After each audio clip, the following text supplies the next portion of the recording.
అందరికీ నమస్కారం అండి. ఈరోజు కథ. అబ్బా ఉండవే, నువ్వు ఒకదానివి నా ప్రాణం తీయడానికి.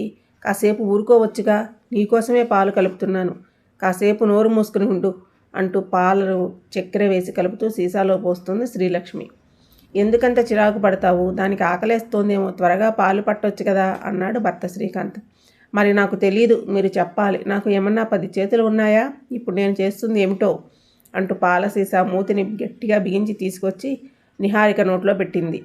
ఏదైనా అంటే విరుచుకుపడతావు, ఎందుకంత చిరాకు? ఇప్పుడు ఏమైంది? పాపకు పాలు పట్టమన్నాను అంతే కదా అన్నాడు శ్రీకాంత్. మీకే మీరు బాగానే చెబుతారు. అన్ని పనులు నేను ఒక్కదాన్నే చేసుకోవాలి. నేనేమన్నా పెద్ద ఆరిందానా? పట్టుమని 25 ఏళ్ళు కూడా లేవు. ఈ వయసులో నాలాంటి వాళ్ళు చాలా హ్యాపీగా చదువుకుంటూ జాలీగా ఉంటారు. నాకే ఈ కర్మ అంటూ నసిగింది శ్రీలక్ష్మి. ఇప్పుడు ఏమైంది? పెళ్లినాడే చెప్పలేకపోయావా నాకు ఈ పెళ్లి వద్దు అని అన్నాడు భర్త శ్రీకాంత్. చెబుదామని అనుకున్నాను, మా నాన్న నా మాట వినరు కదా. మొత్తానికి జీవితంలో సంతోషం లేదు, ఆనందం లేదు. చిన్న వయసులో ఈ సంసార భారాన్ని నా నెత్తిన పెట్టారు అంటూ నిహారికను ఒళ్ళోకి తీసుకుంటూ పలికింది శ్రీలక్ష్మి. అబ్బా, నీలో నన్ను ఏ రోజైనా పెళ్లి చేసుకున్నానో నా ఆనందం చూపావా? ఇప్పుడు ఏమైంది? నేను నిన్ను ప్రేమగా చూడడం లేదా అన్నాడు శ్రీకాంత్. ప్రేమ అది మీరు. మీకు నాకు వయసు ఎంత తేడాయో తెలుసు కదా అంది శ్రీలక్ష్మి. ఎంత తేడా? జస్ట్ 8 ఏళ్ళు. అయినంత మాత్రాన నాలో ప్రేమ ఉండదా ప్రశ్నించాడు శ్రీకాంత్. ఎందుకు ఉండదు? మొదల ప్రేమ అది సరదాలకి పనిచేయదు, సంసారానికి తప్ప అంది ఘాటుగా శ్రీలక్ష్మి. ఓహో, ప్రేమలో ముదర ప్రేమ లేత ప్రేమ ఉంటాయా? అంటే నీది లేత ప్రేమ, నాది ముదర ప్రేమ అంతేనా? అంత ఇష్టం లేని దాన్ని నన్నెందుకు పెళ్లి చేసుకున్నావు? శుభ్రంగా ఇంకా చదువుకుని నీ ఈడుకు సరిపడిన వాడిని పెళ్లి చేసుకోలేకపోయావా? కొంచెం కోపంగా అన్నాడు శ్రీకాంత్. నేను అలాగే అనుకున్నాను, కానీ మా నాన్న నా మాట వింటేనా? చదివింది చాలు, చదివి దేశాన్ని ఎలక్కర్లేదు, నేను చెప్పినట్టు చెయ్యి అంటూ బలవంతంగా పెళ్లిని నా మీద రుద్దారంది శ్రీలక్ష్మి. అయ్యో, ఈ ఇంటికంటే ఆఫీస్లోనే హాయిగా ఉంటుంది. రోజు రోజుకి నీ గోల ఎక్కువైపోతుంది విసుగ్గా అన్నాడు శ్రీకాంత్. అవును, నాది గోలగానే ఉంటుంది. మీకు ఇంటికంటే ఆఫీసే బాగుంటుంది. మీ ఈడువారు ఉంటారు కదా అంది శ్రీలక్ష్మి.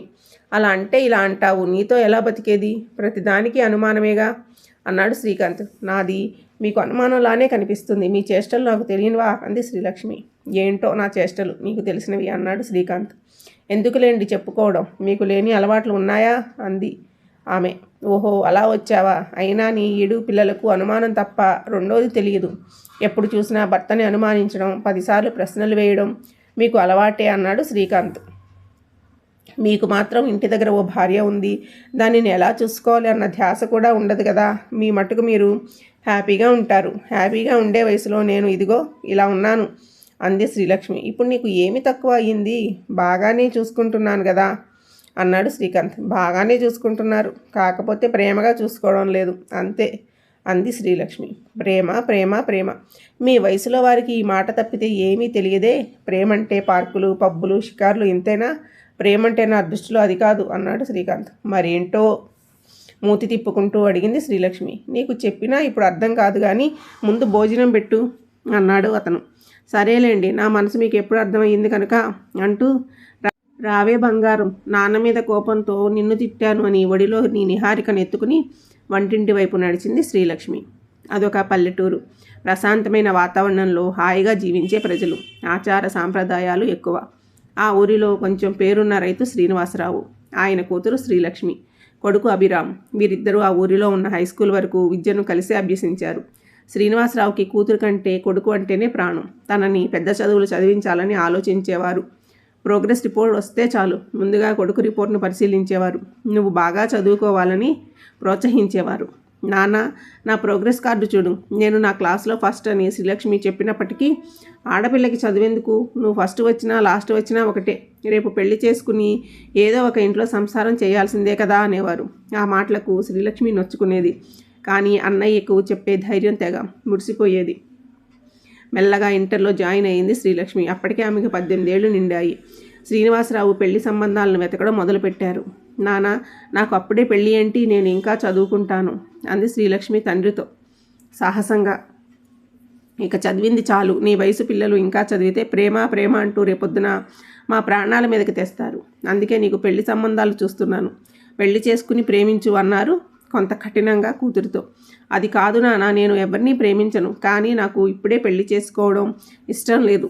బాగా చదివి ఏదైనా ఉద్యోగం చేయాలని ఉంది. నా మాట వినండి నాన్నను బతిమలాడినట్లుగా అడిగింది శ్రీలక్ష్మి. నువ్వు ఇంకేం మాట్లాడుకు, నేను చెప్పినట్లు చెయ్యి. రేపు పెళ్లివారు వస్తున్నారు, చక్కగా రెడీ అయ్యి పెళ్లి చేసుకో.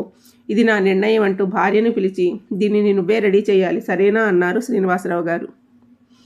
తండ్రి మాటకు ఎదురు చెప్పలేక ఏమి చెయ్యాలో తోచక ఆ రోజంతా నిశ్శబ్దంగా ఉండిపోయింది శ్రీలక్ష్మి. మర్నాడు పెళ్లి చూపులు జరిగాయి. శ్రీకాంత్తో పెళ్లి కూడా జరిగిపోయింది. అంతే. అప్పటి వరకు ఉన్న కొద్దిపాటి ఫ్రెండ్స్ కూడా దూరమైపోయారు. ఇక తనకు భర్త సంసారమే లోకమైపోయింది. అభిరామ్ మాత్రం ఇంటర్ పూర్తి చేసి ఎంసెట్ ఎంట్రన్స్ రాసి బీటెక్లో సీట్ సంపాదించాడు. అప్పుడు తను ప్రేమలో పడ్డాడు. ఆ విషయాన్ని చెల్లికి ఎప్పుడూ చెబుతూ ఉండేవాడు కూడాను. అన్నయ్య ప్రేమ సంగతులు తెలిసినప్పుడు తన మనసు ఉప్పొంగిపోయేది. నువ్వు చాలా అదృష్టవంతుడి అన్నయ్య అంటూ ఉండేది. ఈ ప్రేమ సంగతి శ్రీనివాసరావుకి తెలిసింది, కానీ ఏమీ చేయలేని పరిస్థితి. అందుకే అభిరామ్కు ఆమెకు ఇచ్చి పెళ్లి చేశాడు. బీటెక్ పూర్తయిన అభిరాము ఓ కంపెనీలో చేరాడు. అన్నా వదిన ఒకే ఈడువారు కావడం వలన వారి సంసారం ఎంతో బాగుంటుంది అని భావించింది శ్రీలక్ష్మి. ఒకరోజు శ్రీలక్ష్మి ఇంటికి వచ్చాడు అభిరామ్. ఏంటి అన్నయ్య, ఎలా ఉన్నావు అడిగింది శ్రీలక్ష్మి తన అన్నయ్యని. బాగానే ఉన్నాను చెల్లి అన్నాడు. వదిన ఏం చేస్తుంది, ఎలా ఉన్నారు మీరు? చాలా హ్యాపీగా ఉండి ఉంటారు. ఉన్నారా ఆతృతగా అడిగింది శ్రీలక్ష్మి. హ్యాపీగా అంటే ప్రేమించుకున్నప్పుడు అంత హ్యాపీగా లేను చెల్లి అన్నాడు అభిరామ్. అదేంటి, మీరిద్దరూ ఒకే వయసు వారు, పైగా ప్రేమించి పెళ్లి చేసుకున్నారు కదా, చాలా బాగా ఉంటారు అని అనుమానంగా ప్రశ్నించింది శ్రీలక్ష్మి. నిజమే, కానీ ఇప్పుడు ఆ ప్రేమ మా మధ్య లేదు, ఎప్పుడు ఏదో ఒక పోట్లాట అన్నాడు కొంచెం బాధగా అభిరామ్. అన్నట్టు నువ్వు బావా ఎలా ఉన్నారు అని అడిగాడు అభిరామ్ తిరిగి తన చెల్లిని. నాకేం రా, ఆయన బాగా చూసుకుంటున్నారు అంది శ్రీలక్ష్మి. నిజమే చెల్లి, ప్రేమ అనేది వయసుకు సంబంధించింది కాదు, మనసుకు సంబంధించింది. అందుకే బావా నువ్వు సంతోషంగా ఉంటున్నారు అన్నాడు అభిరామ్. నిజానికి మేము ఇద్దరం ఒకే వయసు కలవారం కావడం వలన ఎప్పుడూ మా మధ్య ఈగో ఉంటుంది, ప్రశాంతత లేదు చెల్లి నిరాశగా ఫేస్ పెట్టి అన్నాడు అభిరామ్. నిజమే అన్నయ్య, నువ్వు చెబుతుంటే ఇప్పుడు నాకు అర్థమవుతుంది అంది శ్రీలక్ష్మి నర్మగర్భంగా. అభిరామ్ వెళ్ళిన కాసేపటికి శ్రీకాంత్ వచ్చాడు. ఆయనను చూసిన శ్రీలక్ష్మి తన చేతిలోని లంచ్ బాక్స్ను అందుకుని, రండి ముందు స్నానం చేయండి, భోజనం వడ్డిస్తాను అంది ప్రేమగా. శ్రీలక్ష్మిలోని కొత్త మార్పుని చూసేసరికి కొంత ఆశ్చర్యానికి గురి అయ్యాడు శ్రీకాంత్. ఏంటి శ్రీలక్ష్మి ఈరోజు కొత్తగా ఉండబట్టలేక అడిగేశాడు శ్రీకాంత్. ఏమీ లేదండి, ఈరోజు నాకు ఒక నిజం తెలిసింది. ప్రేమ వయసును బట్టి కాదు, మనసును బట్టి అని, అందుకెంత హ్యాపీగా ఉన్నాను అంది శ్రీలక్ష్మి. అమ్మయ్య, అయితే నా ప్రాబ్లం క్లియర్ అయ్యిందన్నమాట. సరే నువ్వు కూడా వడ్డించుకో, మనసులో ఆనందం నింపుకుని అన్నాడు శ్రీకాంత్. ఇద్దరు కబుర్లు చెప్పుకుంటూ భోజనం చేశారు. బెడ్రూమ్లో నిద్రిస్తున్న నిహారికను చూసి, ఈరోజు నాకు చాలా గర్వంగా ఉంది, ఎందుకంటే నేను ఇంత చిన్న వయసులో తల్లిగా ఉన్నందుకు అంది శ్రీలక్ష్మి. ఏంటో శ్రీలక్ష్మి, ఈరోజు నీ మాటలు నాకు కొత్తగా అనిపిస్తున్నాయి అన్నాడు శ్రీకాంత్. పాపం నాన్న కొడుకు ఉద్ధరిస్తాడని బాగా చదివించాడు, ఆలస్యంగా పెళ్లి చేశాడు. అన్నయ్య తన ఈడు అమ్మాయిని ప్రేమించి పెళ్లి చేసుకున్నప్పటికీ ఆనందంగా ఉండలేకపోతున్నానని బాధగా చెప్పుకున్నాడు.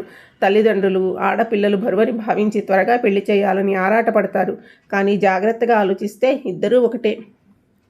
లేదండి నాన్న, ఇన్నాళ్ళు నాకు చిన్న వయసులోనే పెళ్లి చేసేశారు, సంసారం నా నెత్తిన పెట్టారని చాలా బాధపడేదానిని.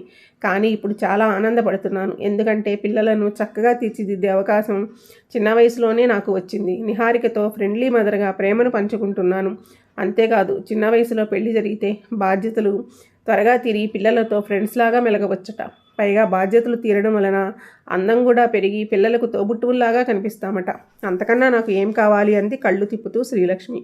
అయితే అన్నయ్య మాటలకు శ్రీమతి గారికి జ్ఞానోదయం జరిగిందన్నమాట. అదేం కాదు, మీరంటే నాకు ఎప్పుడూ ఇష్టమే అంది శ్రీలక్ష్మి. అయితే ప్రేమ కాదా చిలిపిగా అనేసరికి చీపొండి అంది శ్రీలక్ష్మి సిగ్గుపడుతూ. ఓయ్ సిగ్గు తర్వాత ముందు నా ప్రేమ అక్కర్లేదా అన్నాడు కొంటెగా శ్రీకాంత్. దానికోసం నేను ఎప్పుడూ సిద్ధమే అంది శ్రీలక్ష్మి. శ్రీలక్ష్మి మాటలకు మురిసిపోయిన శ్రీకాంత్ ఆమెను ప్రేమగా దగ్గరికి తీసుకున్నాడు.